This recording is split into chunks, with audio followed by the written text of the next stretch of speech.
Hello, my lovelies. So we are going to do a request today. This is a hairstyle that I did a couple of years ago. There are pictures up on my in my LHC hair album and on Flickr and what have you. But at the time I called it the elaborate door knocker because it's one of those hairstyles where I had an idea in my head and a vision.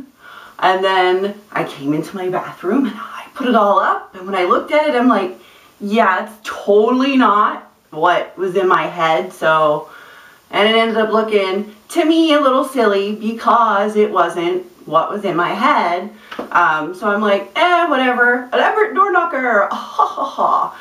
So, and I never did a tutorial on it because it looked a little odd, and I don't know, because it wasn't what I was originally intending it to be.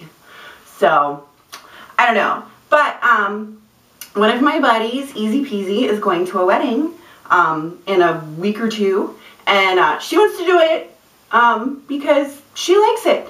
So, I told her, sure, I'll put the tutorial up for it. And awesome sauce. So, yay. For this, you're going to need one large hair tie, a couple of small ones. I'm going to use the clear ones because they're easier to hide. You will need some ribbon and a needle, so you can either use this kind of knitting plastic needle. I say knitting needle sometimes and you guys get confused, but if you knit, whenever you put a sleeve on a sweater, you need one of these to attach it. So technically it is a knitting yarn needle thing. So you can use this and a thin ribbon, like these kind, this thin ribbon, which is what I used in my original, but I thought let's try something fun. So I'm going to use thicker ribbon today. Not quite the same shade of green, but oh well. And this bad boy, Scunchie, sells these. They come with these pieces of like netting type ribbon to sew into your braids and stuff. But of course, when I saw it, all I saw was, I can use thicker needle, I can use thicker ribbon. So I bought one, and it works just like the other kind. So yeah, so I'm gonna try that today with thicker ribbon and pins. Bobby pins, or I'm going to be using these giant bobby pins, curler pins, what have you, from Sally's. So it's fairly simple. The only things you're really going to have to know how to do is the 4-strand twist braid that I put up ages ago.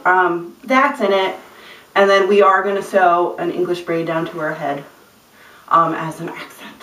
So you will need to familiarize yourself with that technique. But the basics, we're starting off with a ponytail. Nice and easy. Ponytail, ponytail. How high of a pony? Actually, mid, not super high because we're going to have to do some pinnage up here, so a mid pony. Let's do that. And out of this pony, we're going to take a small-ish section from the underneath, and we're going to English braid that. And we'll pull it out of the way, and then we are going to 4-strand twist braid the rest of it. That feels good enough. Okay, from the underneath, I am taking approximately this much because I want the braid to show up. I don't want like a wee tiny one.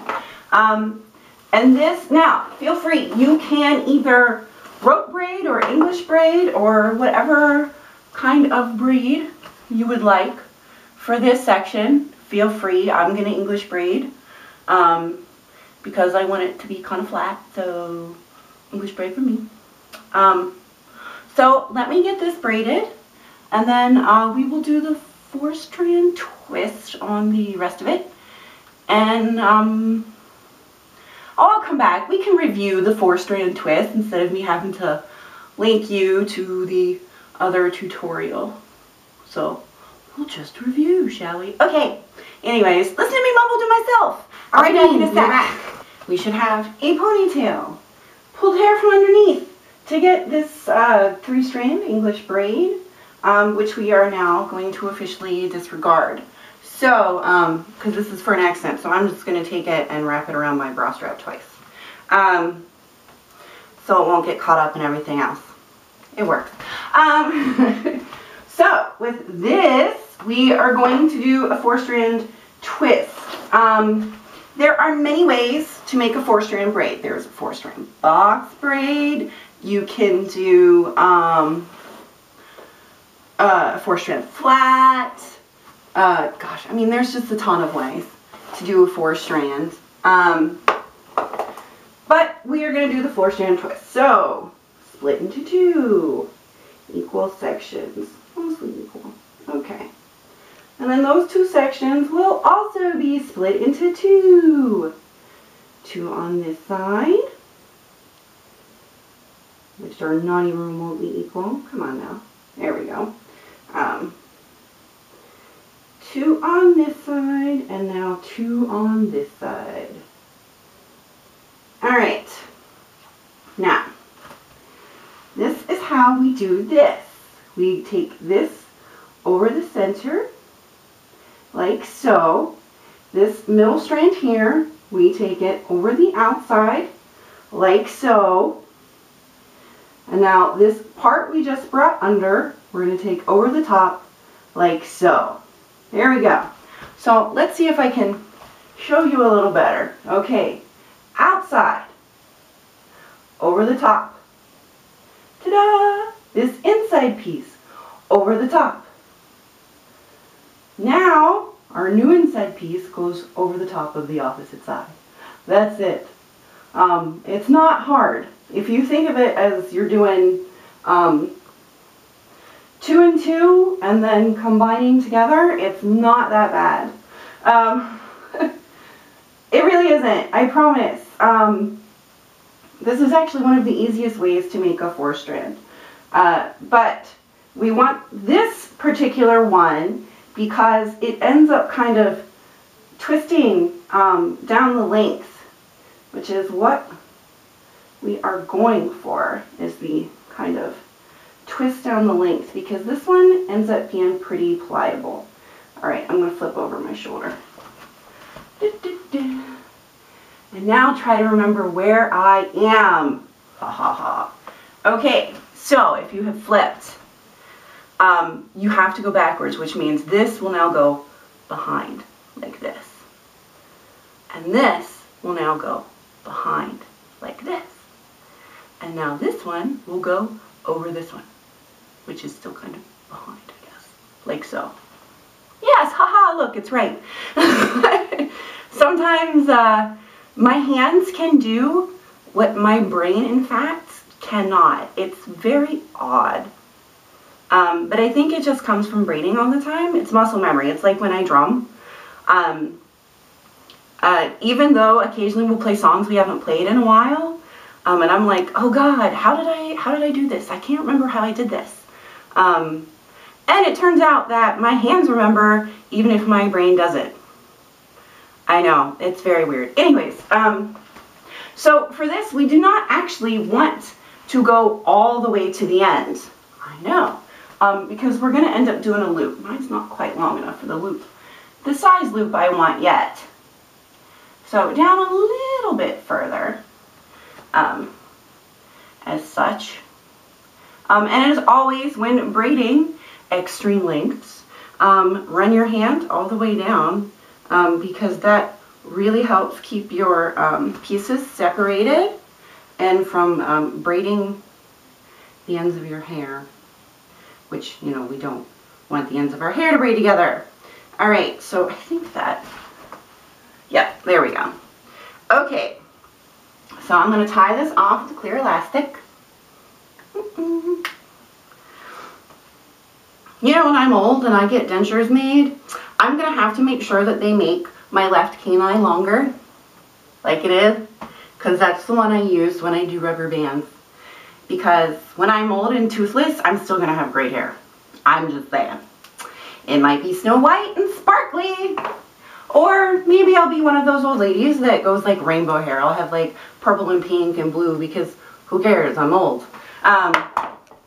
So anyways, so here we are. We have our 4-strand, and as you see, it does tend, it actually twists this way a little bit more. You can see how it kind of twists a little bit. Okay, so we've got the 4-strand, and we have, oh, I suppose we'll leave that for the moment. We're not going to unleash the English braid yet. So what we want to do is kind of flatten this out so it's actually not twisting, and pull it up. We're going to do a loop like so. Loop, right? Okay.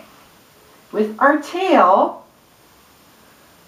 we're going to wrap it around one time underneath. There we go. And we need a pin.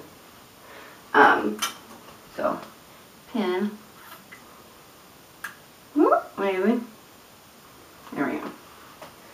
So I'm going to do one pin. Just grab a little bit of the hair and run it underneath your ponytail holder. Now, for this bit we have left, we're going to do like a little roll. I know this is so hard for me to kind of explain, but okay, so slip your hand through your loop. Pull this hair that we just pinned right here back up through your loop, and now we're just going to kind of roll it down. Take 2 fingers like such and roll, roll, roll, roll, yeah, like that.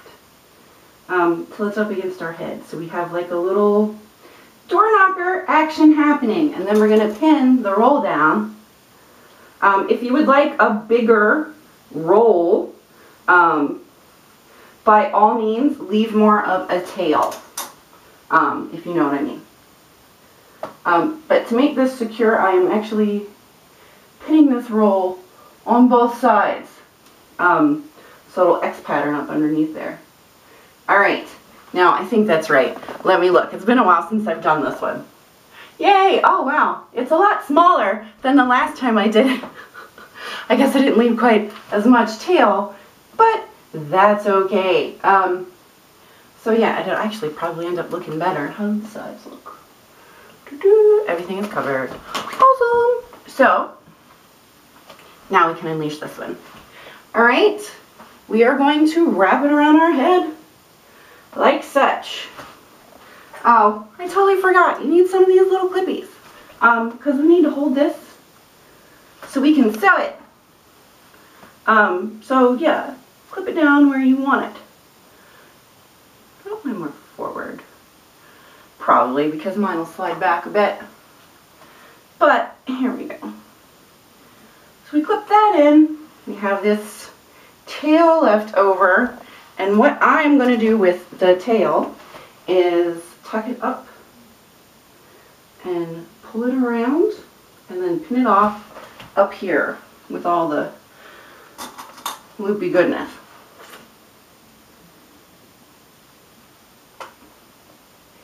Dun, dun, dun, dun, dun, dun.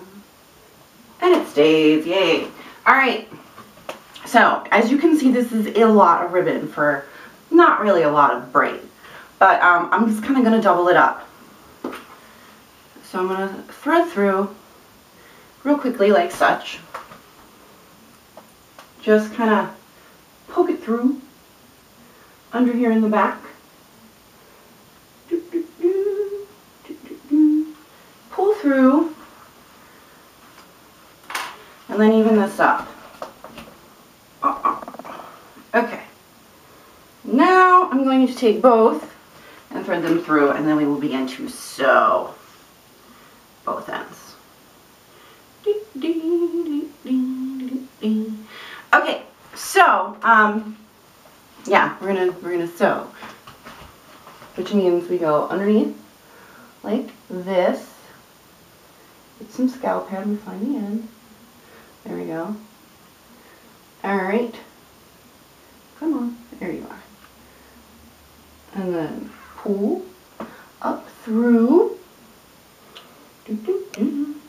that the only thing with this particular needle deal is that since the eye is bigger, it does take a little longer to sew because, I mean, it's just a much wider circle thing than this. But as you see, my ribbon wouldn't fit through this. So, okay, and now we go another go through. Like so. And I know you guys laugh at me sometimes because I shut my eyes when I'm not facing the mirror. It helps me. I don't know why it helps me. It just does. I'm a weirdo. It's okay. At least I know I'm a weirdo, guys. You know. There we go. Alright, so we can remove this clip. Ta-ta. Next. I'm doing it this way because I have realized that in the past when I have done some of my taping videos, you guys can't see squat and don't know what's happening, which seems counterproductive to doing a hair tutorial. Yeah, oh, that one's all up under the ribbon. Well, good. Now we can see how to battle that. Look at that. Ta-da! Okay, next. Another one. And another one. Ta-da!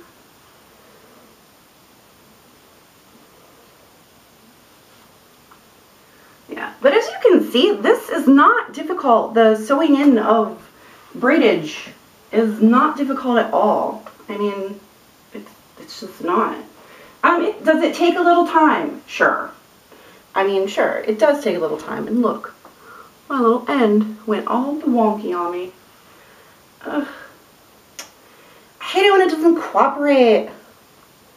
Where's that pin that was completely unsuccessful in tamping it down? I know, look, in the middle of sewing. Let's do this.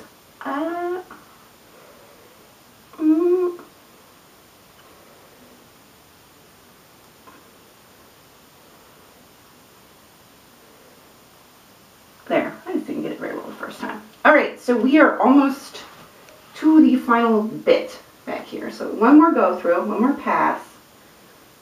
Move this to the side.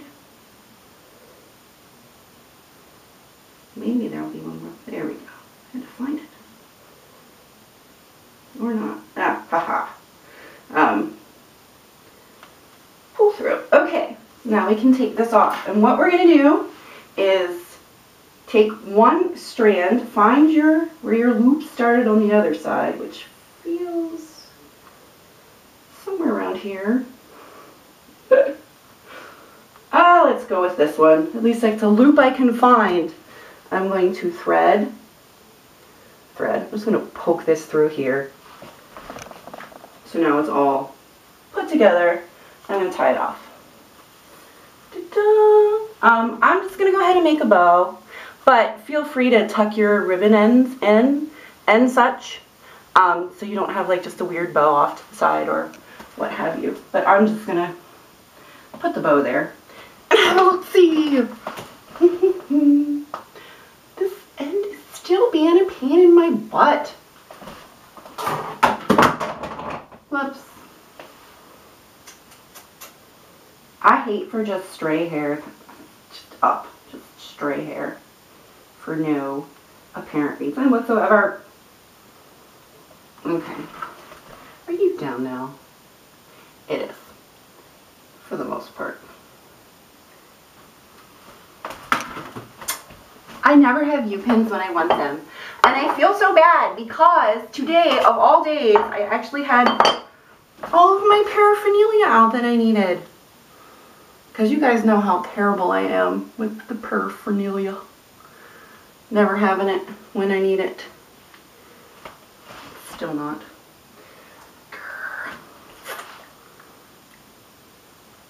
This is one of those hairstyles that when I did it the first time, it took no time at all because I didn't know what I was doing. I wasn't trying to replicate anything. Now let's look. Yay, there we go. Woohoo! Victorian door knocker.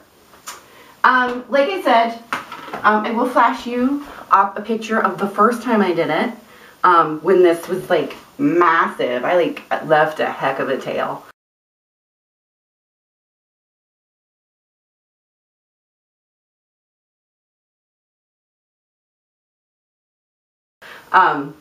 But I think this turns out a little bit better. It's not quite as odd, I guess. So, any hoodles, woohoo! There we go. Elaborate door knocker for today. With extra wide ribbon.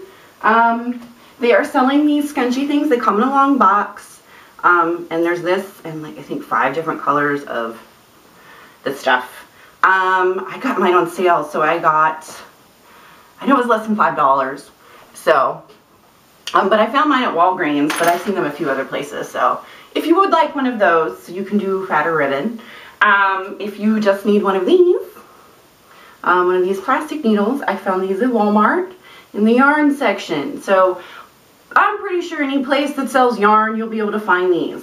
Yarn, knitting, and crocheting supplies. So, that's it. I hope that my darling Rebecca likes this. And like I said, if you would like this loop to be bigger, leave a longer tail to do your rolling down bit with. Okay. Ta-da! Alright, next up is a vlog, actually, that I'm probably going to tape right after this. Because I'm dressed, my hair is done, and I have makeup on my face. And this way I won't have to do any of that stuff tomorrow. So I will see you guys then. Until then, have a great day. Bye.